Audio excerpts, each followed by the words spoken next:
Step 4, packaging किस चीज़ की करेंगे? खाली खाकी कागज़ की या बबल रैप की? अपने एक पूरा ब्रांड बनाना है यार, मेरे से सीख रहे हैं आप, ऐਵੇਂ थोड़ी काम करना है। स्टिकर्स प्रिंट करवाएं, ब्रोशर्स प्रिंट करवाएं, लेकिन उस पर लिखेंगे क्या? आपने अपना ब्रांड का नेम चूज़ करना है। ब्रांड नेम ऐसा होना चाहिए जो छोटा हो, याद रखने में आसानी हो, कि आपका क्लाइंट पहली दफ़ा सुने तो उसको नाम याद हो जाए। मैं बड़े अजीब नाम सुनता हूँ, नाम नहीं लेता हूँ क्योंकि वो फिर गलत उसकी इंप्रेशन चला जाएगा। जैसे नाइकी, 4 अल्फ़ाबेट्स हैं, छोटा सा नाम है, पहली दफ़ा सुनते हैं याद रहता है। KFC है, था फुल, केंटकी फ्राइड चिकन, उन्होंने छोटा कर दिया ताकि आपको याद रखने में आसानी रहे। जो चीज़ याद रखने में आसान होती है वो जब चीज़ खरीदनी हो तो सबसे पहले आपके जहन में आती है। तो आपने एक ऐसा ब्रांड नेम लेना है जो कि छोटा हो, सुनने में अच्छा लगता हो, याद करने में आसान हो और आपके लिए वो बहुत फ़ायदेमंद होगा। पूमा की एग्जांपल ले लें, रीबॉक की एग्जांपल ले लें, एडिडास की एग्जांपल ले लें, कैनन की एग्जांपल ले लें, HP की एग्जांपल ले लें, डेल की एग्जांपल्स ले लें। ये मल्टीनेशनल कंपनीज़ की स्ट्रैटेजीज़ हैं जो मैं आपको सिखा रहा हूँ। इसके अंदर और भी चीज़ें हैं। मिसाल के तौर पे अगर आप इनकी वेबसाइट पे जाते हैं तो आपको एक ही कलर हर जगह घूमता फिरता नज़र आ रहा होता है, और वो कलर ऐसा होता है जो ना आंखों को चुभता है और ना ही बड़ा बुरा लगता है। बड़ी बारीकी से, बड़ी खूबसूरती से उनकी वेबसाइट्स इंटीग्रेट हुई होती हैं।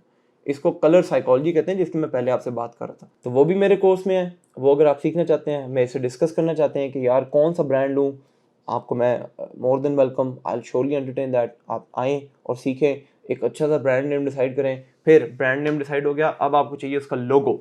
एक ऐसा लोगो जो लोग देखें तो ये सोचें यार ये कंपनी बाहर की है, पाकिस्तान की है। एक ऐसा लोगो, आप यकीन माने, अब आप सोचते होंगे कि ये लोगो क्या एम ही, बस मैकडोनल्ड था तो एम लिख दिया, KFC लिख दिया, OPT भी था तो OPTP छोटा लिख दिया। नो, इसके पीछे भी एक पूरी अंडरस्टैंडिंग है, एक पूरी डेवलपमेंट है, जिसको हम कहते हैं ब्रांडिंग। ब्रांडिंग होती ही ये है जो मैं अभी आपको सिखा रहा हूँ। तो लोगो हो गया। अब आप लोगों ने अगले स्टेप के ऊपर आना है। जो रिक्वायर्ड चीज़ें थी वो सब पूरी हो गई हैं।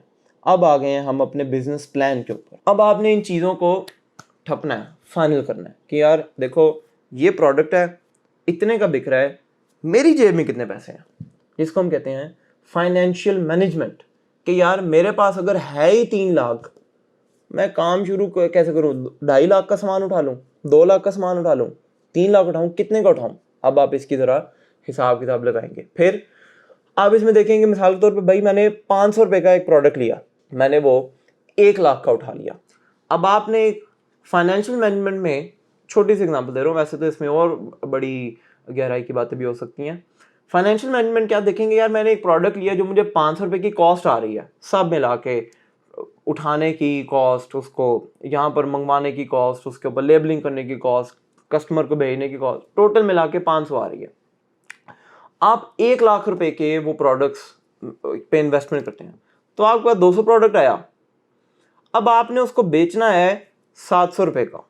वो जैसे ऊपर हमने डिस्कशन की कि आप अपने ऑडियंस को स्टडी करेंगे तो आप उसमें प्राइसिंग फैक्टर भी तो देखेंगे ना कि यार ऑन एवरेज ये प्रोडक्ट कितने का बिकता है, टी-शर्ट कितने की बिकती है, लेदर स्ट्रैप कितने का बिकता है, लेदर बैग कितने का बिकता है। 700 का अगर आपने बेचना है तो आपको कितने प्रोडक्ट्स बेचने पड़ेंगे अपनी इन्वेस्टमेंट पूरी करने के लिए। इसको कहते हैं ब्रेक इवन, कि यार मेरी टोटल इन्वेस्टमेंट जितनी भी थी, मेरा प्रोडक्ट उतना ही बिके, अभी आपको कोई प्रॉफिट नहीं होगा। ब्रेक इवन वो पॉइंट होता है जिसके ऊपर आपने टोटल इन्वेस्टमेंट की हुई अपनी सिक्योर कर ली होती है। इससे ऊपर हर एक बिकने वाला यूनिट आपका मुनाफा होगा। अब आपने 1 लाख के अंदर 200 प्रोडक्ट लिए, हर एक की कॉस्ट थी 500, 700 रुपये में आप उसको बेच रहे हैं। 142 प्रोडक्ट्स बेचेंगे तो आपका 1 लाख पूरा हो गया, आप अपने ब्रेक इवन पॉइंट पे आ गए। अब पीछे रह गए 58 प्रोडक्ट्स। इन 58 को जब आप मल्टीप्लाई करेंगे अपने प्रॉफिट के साथ, जो है हमारा 200 रुपीज़, 500 को लिया, 700 को बेचा, 200 मुनाफा हुआ, तो 11,600 रुपये आपको बच जाएंगे। 11,600 को डिवाइड करें 1 लाख की इन्वेस्टमेंट के साथ, तो ये तकरीबन 10 से 11% का मुनाफा आपको मिल गया, जिसको कहते हैं ROI, रिटर्न ऑन इन्वेस्टमेंट। अब आपको पता है कि यार अगर मैं 10 लाख लगाता हूँ तो मुझे 1 लाख रुपया इस बिजनेस में से बच ही सकता है। अब आप फर्दर इन्वेस्टमेंट सिक्योर कर सकते हैं, 4 लाख, 3, 4, 5 लाख, जितना भी आपने लगाना है वो आपकी इन्वेस्टमेंट होगी। इसको कहते हैं फाइनेंशियल मैनेजमेंट। फाइनेंशियल मैनेजमेंट के बाद आपको करनी पड़ेगी इन्वेंट्री मैनेजमेंट। इन्वेंट्री क्या होती है? आपकी दुकान में मौजूद जो माल है उसकी कितनी क्वांटिटी है। आपके पास बैग्स पड़े हुए हैं 500 पड़े हुए हैं तो 500 आपकी इन्वेंट्री है। 200 मोबाइल कवर्स पड़े हैं तो वो आपकी इन्वेंट्री है। The number of products you have ready to sell in your shop is called inventory. Inventory management, आप देखते हैं यार मुझे डेली बेस पे 5 ऑर्डर्स आते हैं, मैं महीना दुकान चलाऊं तो 150 प्रोडक्ट तो कम से कम होना चाहिए मेरे पास। अब 150 के लिए मुझे कितनी इन्वेस्टमेंट चाहिए, मुझे कितने पैसे बचेंगे, ये सब आपको फाइनेंशियल मैनेजमेंट में से पता चल जाएगा।